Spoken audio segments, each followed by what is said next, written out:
En lieu et place du président de la République, Denis Sassou Nguesso, le Premier ministre Anatole Koliné-Makosso a porté la voix du Congo à l'occasion du sommet extraordinaire des chefs d'État des pays membres de la Communauté économique et monétaire de l'Afrique centrale, CEMAC. Ces assises tenues par visioconférence sous la houlette du président camerounais Paul Biya ont permis d'évaluer la situation macroéconomique en mauvaise passe. Les résolutions de ce sommet qui incitent les États concernés à accélérer la vaccination contre la COVID-19 et à mettre en œuvre la diversification économique ont été traduites ici par le ministre congolais en charge des finances et du budget. Ce sommet extraordinaire était un cadre pour répondre à la deuxième série de faiblesses ou de fragilités de nos économies à la suite du sommet du 23 décembre 2016.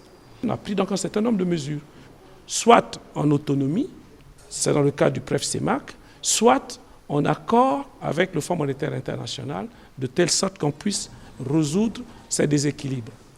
On a pu constater à cette occasion que des produits simples comme les compresses, etc., on ne les produisait pas dans la zone, alors que nous avons du coton.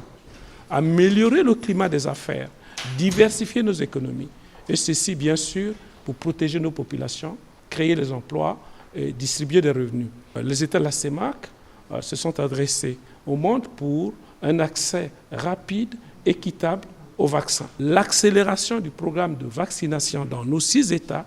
Le Cameroun, le Gabon, le Tchad, la Centrafrique, la Guinée équatoriale et le Congo, 6 pays de la CEMAC qui subissent la pression du Fonds monétaire international, veulent faire preuve de solidarité pour agir ensemble à travers des mesures communes de redressement et de renforcement de la résilience des économies de la sous-région.